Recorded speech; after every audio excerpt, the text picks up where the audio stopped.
All right. Hello, folks. Welcome to OWCS 2025. It's a new year with new teams, new formats, some new faces, and some returning faces. I am Ben here, lead reporter for Kryix, and I'm here with Románi and Colourhex, tank and flex, I guess, DPS, flex support, everything. Colourhex for MFC, Miku Fan Club in OWCS Pacific. How are you two gentlemen doing today? Pretty well. Honestly, a decent day so far. How about you? Oh, I'm me. doing great. Well, Oh, go. Sorry, sorry. no. How are you doing, Ben? I'm doing good. Yeah, I was watching some of the Europe Open qualifiers earlier, which was fun. With some of the CGL people, so that was enjoyable. But I want to just jump into it here. So why bring back kind of this MFC core, this MFC name now? Like why was now the time to do it? I think I can handle this. It's a pretty simple answer for the most part. Uh, Australia as a region has been invited back to Pacific, and MFC was a pretty big name back when OCE Contenders was still around. Australian Contenders was still around.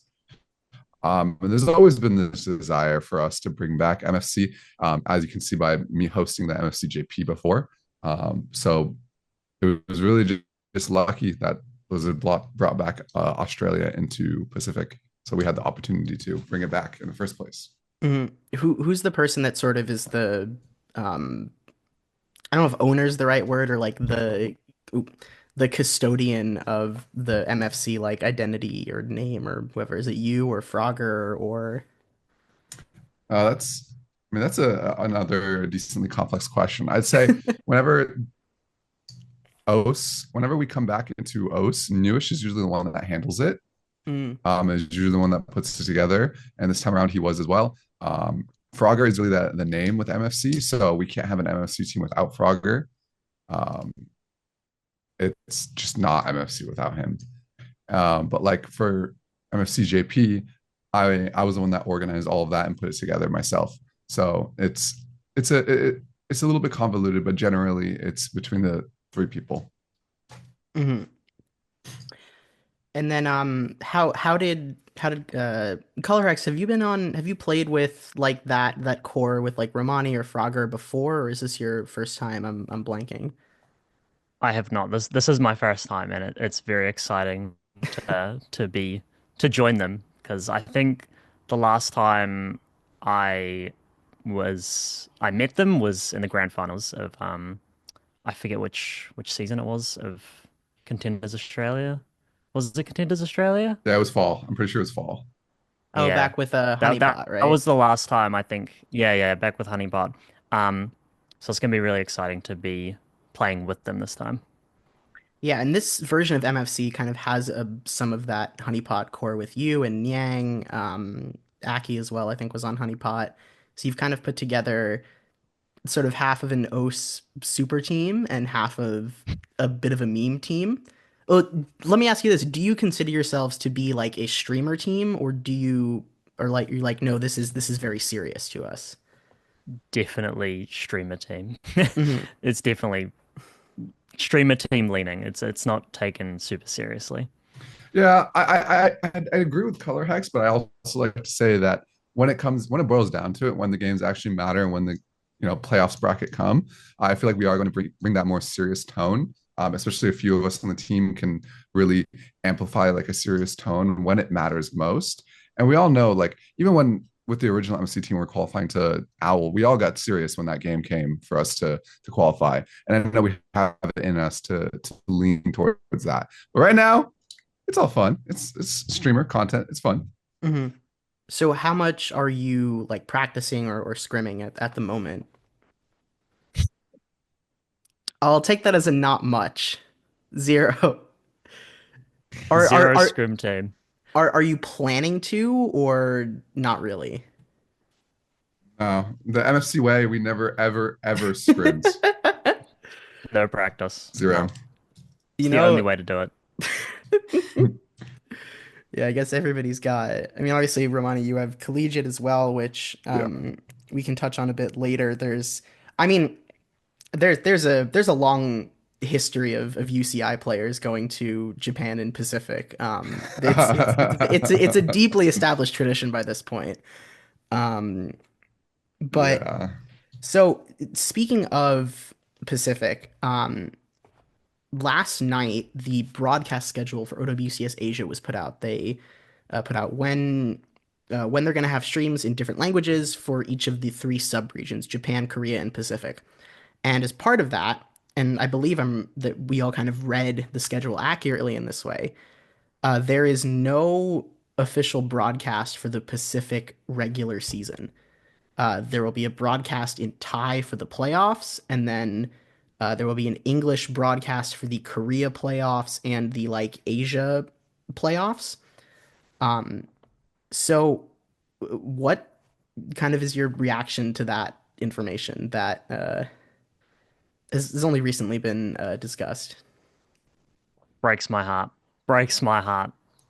Just to It's the just to same. put it put it in the like the way I only way I can. I part of part of the joy of playing and competing is having a broadcast there for people to watch and see you play.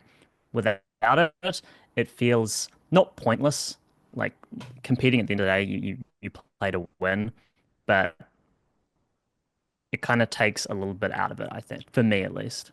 Yeah, I wholly agree. I mean, it's a pretty big disappointment to learn that we're not going to have any broadcast. I think, especially with MFC being quite the streamer team and content driven team with some faces, it really makes it all the more disappointing because then our fans can't really watch us unless they're watching our individual streams. And I think there's that extra layer that the main broadcast provides to seeing the meme team, the funny team from there instead of just from our personal broadcasts because they can watch any of our personal broadcasts any day of the week.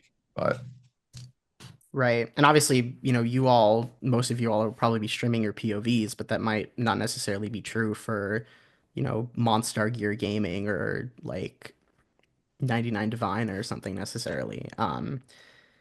Yeah, we being Kryix are kind of trying to look into more specifics of like why these decisions were made and what some of the reasonings for it is, but speaking personally, I do feel bad for y'all that you're getting kind of shafted like this. I think it's really unfortunate, uh, and especially for a lot of these kind of newer OCE players who are playing in OWCS for the first time after not really being able to last year. So that brings me to my next question, and this is kind of more for Colourhex, although Sean, feel free to chime in as well. But what is the current state of Overwatch in Australia and New Zealand? Um, that's a hard question to answer. I think in the harshest way I could put it is non-existent, really. Ever since Australia got Australia and New Zealand got cut from pretty much every tournament.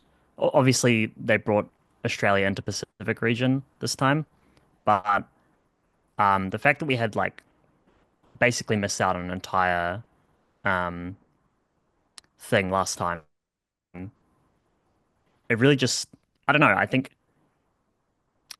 it's not. I wouldn't say dead. No, like that's such a harsh word to use, but it's definitely the weakest I think it's ever been. Mhm. And also now we don't know. I mean, last year they you had to Face It and OCE, and I don't think we've heard anything if they're planning to continue doing Face It stuff for OCE now that Australia is included in Pacific, which is just fewer opportunities for competition, which is truly unfortunate. In this Pacific, obviously there's your team, which is primarily OCE. There's another team called Trap 12, which is like primarily OCE, and then I don't think it's been officially revealed, but or no, the org has Antic X Odium, who bought the Bleed Spot. I believe are signing a roster that's primarily OCE. So there's sort of three teams, and then a couple of other players scattered across some other rosters, but mostly kind of those three teams, some of whom are have some very veteran players, uh, others are have kind of some complete unknowns. But um, what do you think like are some is there anything else that you think has contributed to this kind of current declining state of the game in your region? Um, yeah, I mean a pretty big one, the release of a certain game, which I'm not going to mention. I think a lot of the bigger names of like pro oceanic players have kind of, I wouldn't say converted, but they're definitely playing other games. I haven't seen a lot of the names that I would recognize around. Just like on the ladder and stuff. I mean, I haven't touched the O ladder in forever. I don't think a lot of people do. But What just server like do you? even this Pacific tournament, like um, not a lot of the other than the Miku Fan Club, all the other OS teams are they're not like they're not like the names I would expect to see out of Right. other OS teams. And if you look back at other like previous years of contenders, like a lot of those names have just gone. Hmm. Whether they've retired or they're doing other stuff with other games, I don't know. But yeah. Yeah, and with I mean I think you're seeing a somewhat similar thing with a lot of the Thai players. This year compared to last year, there's way fewer. But um, I don't want to be all doom and gloom, although I think there's a little bit to of doom and gloom to be had. But I want to get into talking about your team a bit. So I think what makes your squad so interesting is you have a great mix of some really flexible players and some players who are known for being not very flexible. So who is the most flexible player on Miku Fan Club and who's the least flexible player on Miku Fan Club? I mean, you've got the most flexible player here, Románi. Colourhex, easily. Obviously Románi. Okay, but I The I'm definitely Romonkey, Flicks God. okay. No, no, no, no. The Ramonkey's been coming out a little bit, but I don't think it'll come out in our matches. But definitely the most flexible player will be Colourhex. And I will say the most inflexible player is probably Frogger, just because he only sticks to Lucio. And it's more than enough not to put him down at all.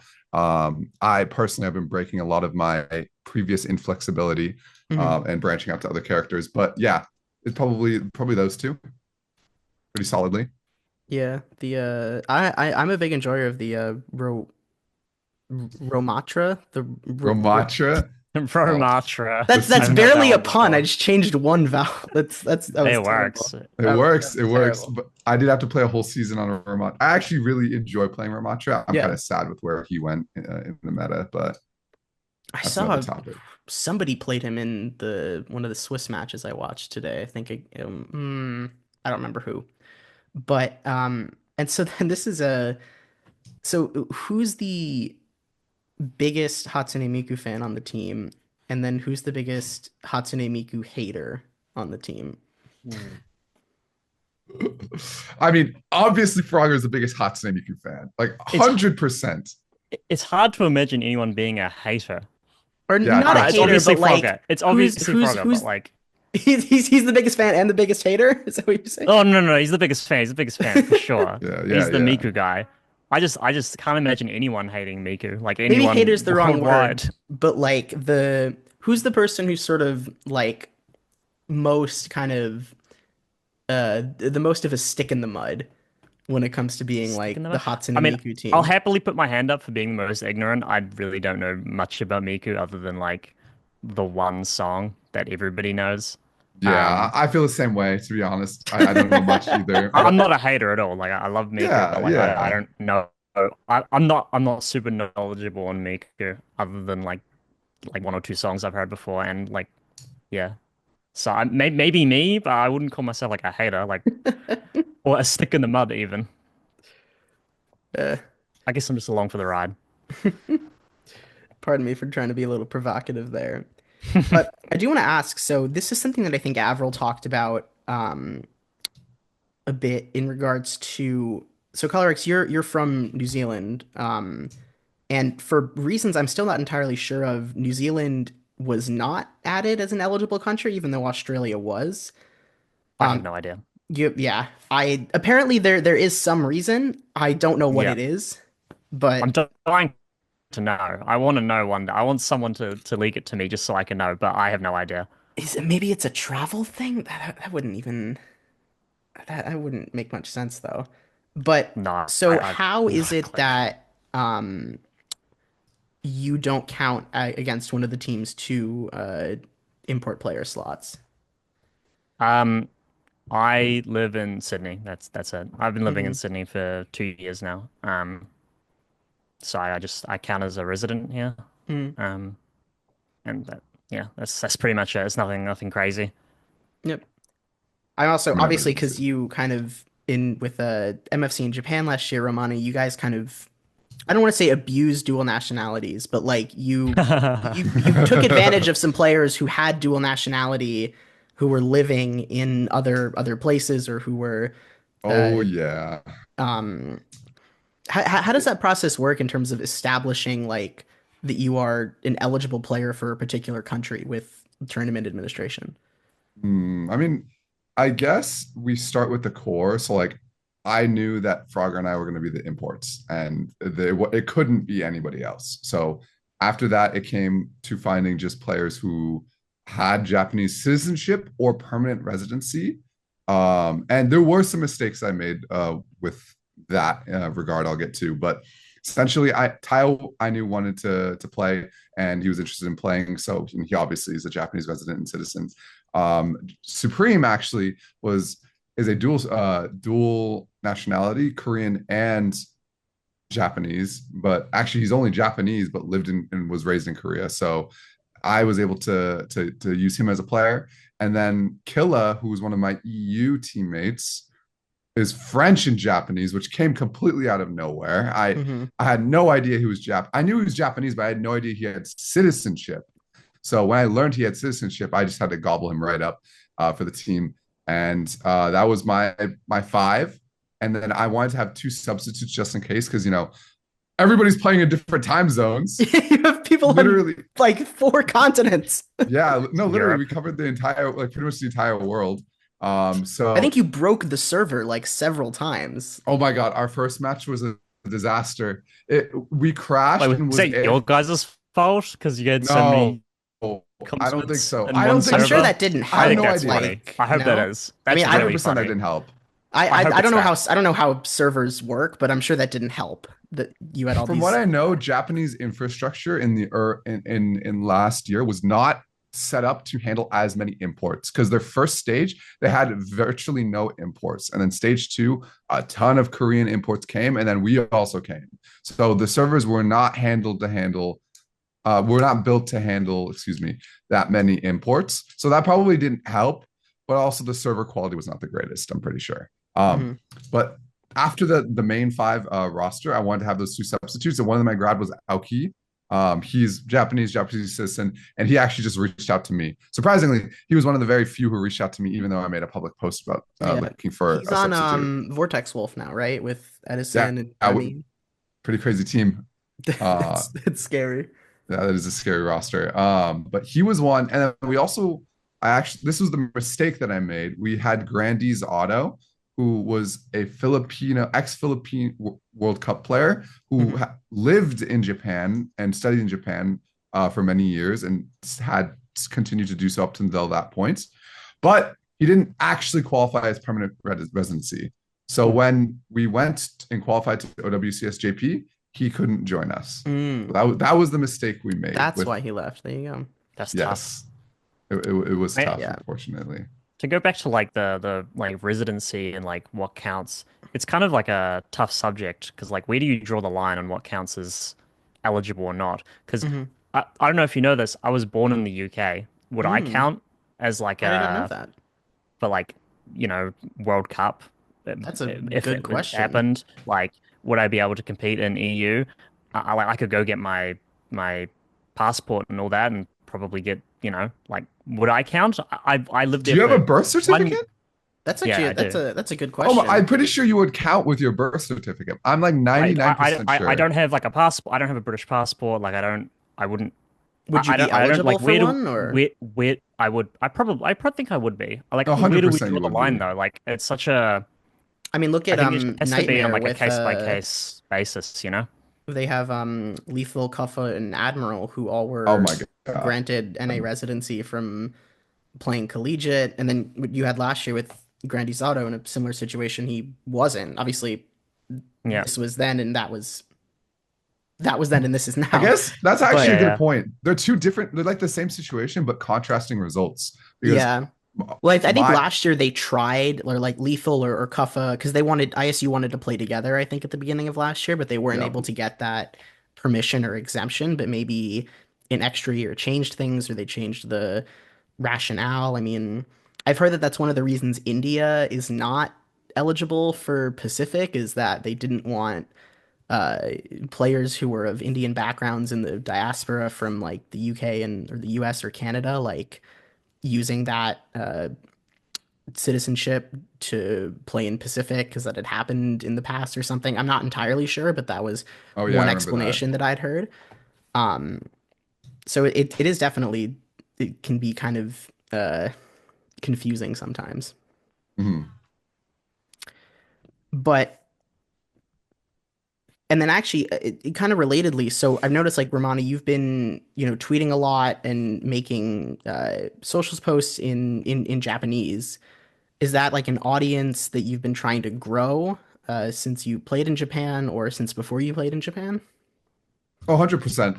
Since Japan, I would say definitely not before Japan because I had no idea of the size and capability of the Japanese audience. I mean, ever since OWC's JP happened, I've been highly interested in continuing to grow my JP audience because of the immense amount of support that was given to me, the team, and also because of the immense amount of support that Japan gives to Overwatch in general. I mean, they are highly interested in Overwatch. If you saw the Crazy Raccoon Cup, they jumped the Overwatch category to I think peak like 170K viewers for just a community org led tournament, it was insane. and that was insane. I mean, but that was something that I'd known well before the Crazy Raccoon Cup that there was a huge amount of support for Overwatch from the Japanese region, and I've been trying to grow my community for that reason, but also because the community is really friendly, very Mhm. nice, very positive, and generally a very awesome community to work with. And for years previously, I had learned Japanese, and I'm currently in at UCI relearning Japanese. I'm taking classes to relearn Japanese. Mhm. So they kind of like all those factors kind of work together for me to cater towards a Japanese audience while also catering to an English audience. I kind of split it with two. Yeah, that's awesome. So I'm gonna wrap this or start winding this down with some targeted questions toward the both of you. So, Colourhex, I want to start with start with you. You've been playing this game for a long time. I'm sure you've seen some stuff over the years. So I want to ask, what would you say is kind of the fondest memory that you have of your time of your career as an Overwatch pro? Not that it's over, but like of the years that you've spent with this game, and then what's maybe one of the worst memories that you have that you feel kind of comfortable sharing, just to kind of, look back on. I mean, you've been playing this game since what, 2017 or 2018 or Um, oh, 2016 maybe. I don't know. It's been wow. almost 10 years. Oh, I don't know. It's 8, 9 years. Who knows? Fondest memory. Okay, this is gonna sound so corny, but listen, the time in OWL, there was not a lot of good with through those years. I mean, anyone looking outside could probably see that. And I think the fondest memories I have was actually outside the game, um, hanging out with like my teammates and like making new friends and like all the stuff we did outside the game, like the activities we did and all that stuff, like paintballing. that's definitely my fondest memory of Al, That's really sweet. Yeah. hands down. And then my worst memory, I'm tapping into 3 years of knowledge there. That's a hard one. I think there was one game that really stood out. It really broke my heart. I think it was versus Hangzhou Spark, and we were struggling because of course we were, and we were up. I think we were up 2-0 or 3-0 or something. That was 2-0 maybe, and then we got reverse swept. And in the last map, I dropped the spaghetti all over the floor. It was last fight 9999 on Koth. I had Grav. Gushui primals me off the map while hitting like 6 swings in a row and primals me off the map. I walk back from spawn and I get spawn camped by a Lucio and booped off the map and don't get to use my Grav on Lijiang Garden. That that that will stay with me for life. For life. Yeah, it's crazy. You and Gushue, all those there's not many people that are still playing from that year. And Gushue's one of That guy's a them. legend. He's yeah. That guy's so good. He's so good at the game. You don't sell yourself short. Not many people can say they almost beat Quartz on Junkrat. I asked Top Dragon about that when I interviewed him a I mean, couple of that's a months good ago. memory. That was exciting. That was I want to Sounds like a ask good like one. where did that do you if you remember where did the idea to play Junkrat in that match against Twisted Minds come from? Okay, so I want to lead up to it a little bit because we went into that tournament with the expectation of just we're just gonna go in, chill, have fun. We're not gonna take it seriously at all. And then we went in and did really well versus Falcons. Like we almost won the first map. It was like Hmm. 9-9-9-9. And then we went into the next game versus I forget the name, Oh, but was it it was once Team again? China. Yeah, Gushue's Yeah, it team. was like Leave, Gushue's team. And we were like, these guys haven't been playing Overwatch. We did really well versus Falcons. We can win this, guys. We went in with like the expectation of doing really well. Just dropped spaghetti all over the floor. It was horrible. We were choking. Um, and then obviously we got decimated, and we are like, lesson learned. We're just gonna go into the next match. Colourhex, go play Junkrat, do some trolling, have fun. And then we just started running it down and we started winning. And I was like, wow, like just it's hard you can get wrapped up in competitive Overwatch, forgetting to have fun. And I think if you're not having fun, like you're not gonna you can't win. I think the team that has fun is always gonna have a little bit of an advantage. Whether that's like morale or like not choking when it matters. Um, I think, we're playing video games at the end of the day. Can't take it super, super seriously. That's a really great lesson actually that I think a lot of younger players would do well to hear. And then so Romani, you've played in the last year you've played in 4 regions. Um in the last 2 years you've played in five. What are some of the things that you've noticed in terms of differences in terms of style of play, level of play across NA, EU, Japan, OCE, Pacific? I will say that what makes a good Overwatch player is generally pretty consistent across all regions. You can kind of tell when someone's good at Overwatch and not based on the way that they play. But a lot of these different regions have differing levels of like social respect for each team. I think some teams are more conditioned to be more respectful, more how do I say, more decent when it comes to their matches. Some regions take things more seriously. Like I will say, Asia region takes uh, the cake in being the most serious region when it comes to a lot of their matches. Through JP, it was a very, very serious, but also it was a very fun time. Um, I think that going through all these regions has given me a comprehensive view of all kinds of good Overwatch players that I would in my opinion, is invaluable for any player. And I would say that it's been a good experience to do that, and that most regions are pretty similar, but also have their own differences. Not necessarily in the game itself, but are surrounding like the different social things that surround the game. That's really interesting. Yeah.